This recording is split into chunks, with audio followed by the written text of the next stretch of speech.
Yo, what is going on, guys? It's Anthony here, and we're back with a brand new React tutorial. So this is going to be the useReducer hook tutorial. So I'm going to show you guys how to actually use this hook and why you might want to consider using it. So I would also say that the useReducer hook is more of an advanced hook. You don't really need to actually worry so much about it, especially if you're a beginner. And you rarely will probably need the useReducer hook. It's mostly for situations where you have very, very complicated state logic. And they also have like some documentation and explain on when you might need it. So like usually if you have like complex state logic that involves multiple sub values, or if let's say the current state will depend on the previous state example, for example, you might need to use something like useReducer. But like I said, there's a chance that you probably won't need to use useReducer. Now, I mean, like I said, you can use useReducer if you have a ton of state variables and you just really don't want it all to be in that one component. So you can abstract it into a different reducer. You can abstract into a different file, have that reducer function, and have it manage all of your state for you. Now, if you've used Redux before, okay, or any familiar or any similar state management library, this hook should be a piece of cake, okay? It's very, very similar. So let's go ahead and let's get started with using this hook. So I'm going to create a file. I'm going to call it reducers.js, and realistically, this is just going to have one reducer function, okay? So I'll pretty much just create a function called reducer. Actually, I'll call this, let's just call this a useReducer, okay? So this will just have some basic user data, and the reducer is always going to take in the state object, which is going to be our state. So it's going to have all of our properties, all of our state properties, such as the username, password, email, whatever it is, okay? And the action object is going to be, it's the same structure as from Redux.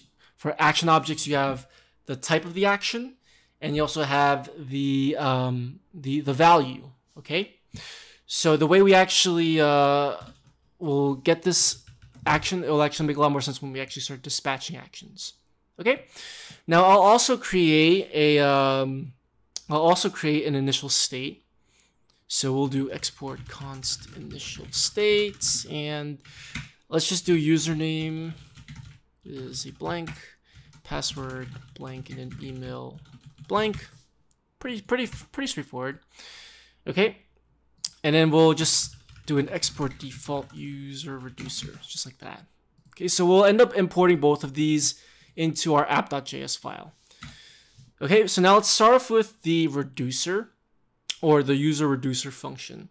So what we want to do is we want to have a switch statement. Now you could use an if-else case if you really want to, but most of the time they usually use switch statements, so you should just stick with that.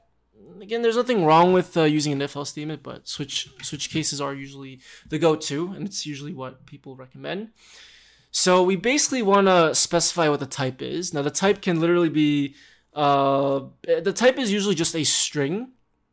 It's usually just a string that is some kind of constant value. So in practice, usually what people like to do is they like to define their actions in a separate file. So you can do something like this. So if you want to go about the Redux approach, which is usually what this is, so you can create a bunch of different actions. So you can call this a let's say update username action, or update username type. Sorry, and then you can say, and literally it's just the same.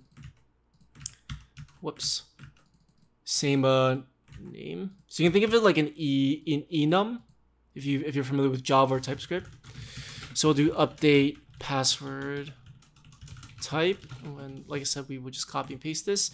We'll just do 3, so we'll have the last one as update email type. So update email type, and then that'll be that. Okay. So the action.type, so since this is going to be the actual action itself, we'll need to have our cases match that. So we can do something like case update username type. And for now, we'll just have empty, we'll just have a void return. What's going on here? Yeah, don't worry about that. Let's just get all these default ones out of the way. Update password type, and then update. And I'll explain how this works, don't worry. Okay, so let's have a default case. And the default case will just return the original state. So nothing really happened. Okay. Okay, so essentially what's going to happen is when this useReducer function is being invoked and based on some kind of action that's being dispatched. Okay, so the actions that are going to be dispatched can either be, it usually can be anything like a create, a read, an update, or a delete. In our case, we're only going to have these update actions. Okay, so the action.type value is going to basically be one of these types. It can be either an update username type, update password type, or update email type. So it's going to go through the switch case and it's going to jump to whichever one matches the type. Okay, and we'll console log everything so you guys can actually see it. Okay, so if it's the username type, we're going to want to obviously handle the case because we're updating the username.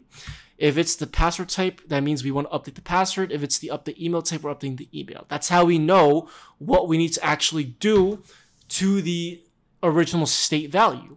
If it's an update, we'll update the state value by assigning the value that we want to update with to the original state. Okay, so hopefully that makes sense. Okay, so let's actually just console log the state and let's console log action, just so you guys can see what this actually looks like. Okay, and right now, for now, we'll just return state for every single case. And I just want to go inside the app function or the app component, and what we're going to do is we're going to go ahead and use this hook. So let's do const state dispatch, and so pretty much state is going to be the actual object, the actual state. Okay, and dispatch is going to be a function that allows us to dispatch actions along with the actual value that we want to provide when it comes to doing either an update or create or delete, okay, or read. So what we're going to do is we're going to go and use the useReducer function, and we're going to pass in our reducer. So that useReducer that we want is going to come over here, and then we want our initial state, so that's going to come from this file over here, and I'll just name this initial user state because we might have other reducers as well. Okay, there we go. So that's very, very simple. We imported initial user state and we imported useReducer. Okay, now we have the state object and we have the dispatch. So let me just console log these so you guys can see what it looks like. Okay, and let's go inside our, do I even have this app running? No, I don't. Let's go ahead and run it. So let's run npm start. And let's go inside here, and we should be able to get some logs on the console. Okay, there we go. Great. So you can see that we have our initial state, which is email, password, username. If I were to modify that initial user state to some value, you'll see that in the console log. Or wait, let's see. There we go. Perfect. Okay, I can change it to literally whatever I want, and then it will update it to that. Or that's literally what the initial state will be. So this is good for if you haven't, let's say for example, if you haven't fetched the user yet, you would have all the fields being empty, and then once you fetch the user, you want to update all those fields.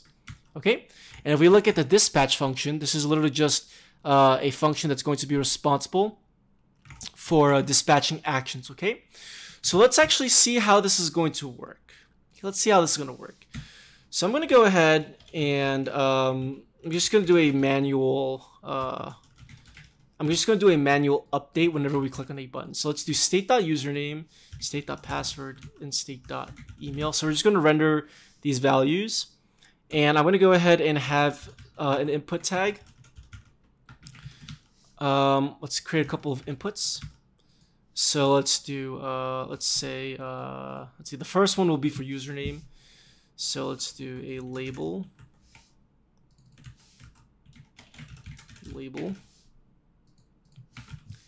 And let's just do ID is going to be username. And let's just do username / label. Okay, and then the ID for this input will be username. And we'll do the same thing for the next two. So password password, and then email. So email. Okay, so we pretty much have a simple form. Now we just need a simple button. Okay, so submit. Okay, so essentially what I want to do is actually we won't need the submit button. So essentially what we're going to do is whenever so right now we're trying to render the username, password, email, and you can see that from the default values, that's literally what is being rendered. If I refresh, those will disappear. Okay, so our goal is, what we're going to do is every single time the user types, we're going to dispatch an action that is going to update the state value. Okay, so it's going to update the state value right over here. So we're going to use the onChange event. So onChange, okay. And what we're going to do is we're going to dispatch an action. It's going to be very, very cool. So we're going to dispatch an action, and this is going to take in an object, and the type is going to be the type that we have defined over here. So since we are updating the username, we're going to specify update username type. So update username type, and then we're going to specify the value. So remember, this is very similar to the Redux pattern. You dispatch an object that has the type and a value, and the value is just going to be e.target.value. Okay, if you want, you can also destructure this like this, so you don't have to do e.target value. You can just do value like that. Okay, so you don't have to do that, but that's just totally optional.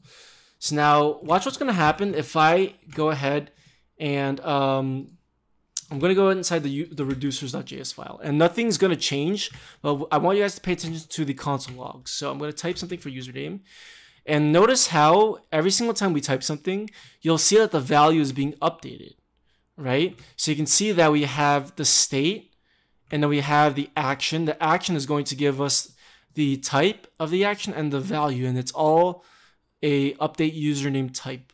Okay, so if I get rid of these logs, and if I go into update username type, we can see that updating username is going to occur.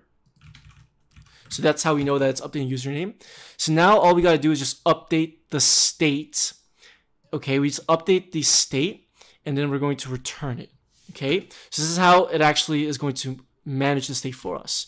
So when it comes to updating state, especially when it comes to objects, we need to actually create a new copy of the state. So the way we do that is we go ahead and do const new state. We're going to have curly braces, and we're going to destructure the state by, or not destructure state, we're going to use a spreader operator. So this will pretty much unpack all of the original values and assign it to this new state. And it'll unpack all the values, but it'll be wrapped inside a curly brace, so it'll actually be a new object. So now what we'll do is we'll say new state, and you can either do new state dot username, since we know it's updating the username. So we'll just do that. New state dot username is equal to action dot value, because that's the new value that we're trying to use to update the state with. And once you're done with that, you can just return new state. Okay, and now if I go and update username, you'll see that the changes are going to reflect in the DOM as we have state.username being rendered. Okay, so that's pretty cool, isn't it? It's very similar to how you would, well, it's not similar, but the same concept applies when you have, state variables and you are using the onChange event, and then as you are updating the value, the state value gets updated, and you can see it in the DOM. But the only difference here is that we're using we're using reducers. Okay, and as we're using these reducers, it's a more complicated way to manage your state. Okay, this is a very, very, very, very simple example. You probably won't need to use, reducer for this unless you had some complicated logic. But I just want to use this example to show you guys how it works. Okay, let's go ahead and finish the rest for the password and email. So it's really just the same thing. So we literally just have to get the new state, and we need to reference password. Now we're getting an error here is because new state has been declared already. So the nice thing that we can do is we can actually scope this, which I would recommend you guys do. So we can scope this, or you can define it all the way up top. It's up to you. But if we scope this, the new state variable will be local to this block. It will be block scope basically. Okay, so that will solve a lot of your issues. And so we'll basically do, why is it new state update password type? It should be new state wait, where did I even get that from? I don't even know where I got that from. Must have done a typo. So it's new state password equals action.value, return new state. New state.email, action.value, return new state. And then if there's no cases that match, we will just return the state. Okay, pretty cool, right? Now, if we go ahead and do the same thing with the on change of it for the password and email address, all we got to do is just modify the action, so the type of the action. So we'll do update password type for this one, and then update email type. Okay, so now all of these input fields are going to dispatch an action every single time. Every single time the input changes. Okay, so whenever we dispatch those actions, well, we're dispatching different types of actions based on the input field that is receiving the change. So if it's a username that's being updated, we're going to dispatch the update username type, and we're going to pass in the value as well. If it's a password that's being updated, we're going to dispatch the update password type. Okay, and likewise for email, dispatch the update email type. And then what happens is the reducer is going to receive the state and action as arguments, okay? And the state is pretty much is what we want to make sure that we are creating a copy of, and then modifying the copy and then returning the new copy. So that's how we can update states for objects, okay? So let's go ahead and go back to the example. Let's refresh. So if I type username, if I type password, if I type email, you can see that all of the changes. Let me actually zoom in. You can see all the changes are being reflected. So Anson, password 123, email anson@gmail.com. Pretty straightforward, and this is how you use the useReducer hook. Like I said, if you're a beginner, don't worry so much about this hook. Chances are you probably won't really ever need to use this hook, but when the time comes, you'll now know to use it because you just watched this video. So if you have any other questions, feel free to let me know down in the comments. And I will see you guys in my next video. Peace out.